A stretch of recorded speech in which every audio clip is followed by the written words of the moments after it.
Assalamualaikum warahmatullahi wabarakatuh. Bismillah, alhamdulillah, wassalatu wassalamu ala rasulillah, wa la hawla wa la quwwata illa billah, ma ba'du. Jamaah salat subuh Masjid Imam Syafi'i rahimani wa rahimakumullah ajma'in. Pada kesempatan yang baik ini kita melanjutkan pembacaan hadis Nabi sallallahu alaihi wasallam tentang keutamaan membaca ayat kursi. Hadis yang ke-258. Silakan. Hadis nomor 258 dari Abu Umamah radhiyallahu anhu, beliau berkata, Rasulullah sallallahu alaihi wasallam bersabda, "Man qara'a ayatal kursiyyi duburi kulli salatin maktubatin lam yamna'hu min dukhulil jannati illa al-maut." Barang siapa yang membaca ayat kursi setiap selesai salat fardu, niscaya tidak ada yang menghalanginya masuk surga kecuali kematian. Diriwayatkan oleh An-Nasa'i dan disahihkan oleh Ibnu Hibban. Hadis ini sahih, diriwayatkan oleh An-Nasa'i dalam Al-Kubra dan disahihkan oleh Syekh kami dalam As-Sahihah. At-Tabrani menambahkan wa qul huwallahu ahad dan qul huwallahu ahad surat Al-Ikhlas. Hadis ini mungkar, diriwayatkan oleh At-Tabrani dalam Al-Kabir. Syekh kami berkata dalam As-Sahihah mengomentari pernyataan jayyid dari Al-Munziri dan Al-Haythami terhadap hadis ini. Saya katakan justru tambahan ini adalah batil karena seorang yang tertuduh dusta sendirian dalam meriwayatkannya, sebagaimana telah saya jelaskan dalam kitab yang lain pada jilid ke-13.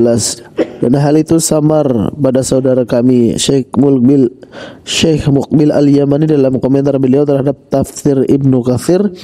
Dari sini diketahui kesalahan saudara Az-Zuhairi manakala beliau berkata dalam komentar beliau tentang Bulughul Al-Maram, sanadnya jayyid, sebagaimana dikatakan oleh Al-Munziri dalam At-Targhib dan Al-Haythami dalam Al-Majma'.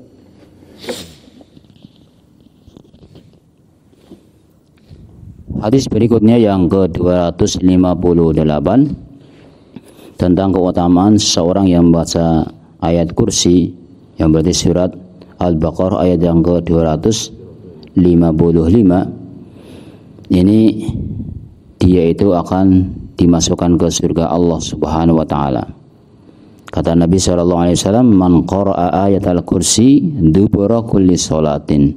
Barang siapa yang membaca ayat kursi setiap habis sholat maktubah yang diwajibkan, berarti ini umum, bukan hanya sholat subuh, bukan hanya sholat asar, tapi setiap habis sholat, sholatnya sholat fardu yang diwajibkan.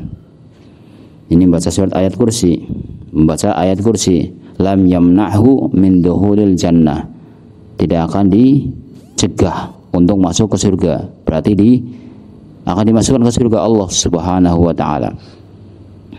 Ilal mauta, kecuali kematian,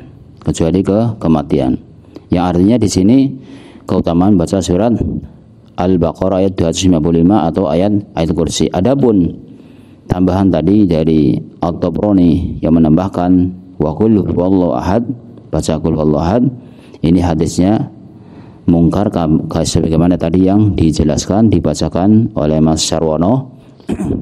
Jadi kesimpulannya, setiap kali habis sholat fardu ini ada sunnahnya untuk membaca ayat kursi, dan ini menjadi penyebab untuk masuk ke surga Allah Subhanahu wa taala. Wallahu taala a'lam bishawab. Demikian, semoga bermanfaat. Subhanakallahumma wa bihamdika asyhadu an la ilaha illa anta astaghfiruka wa atubu ilaik. Assalamualaikum warahmatullahi wabarakatuh.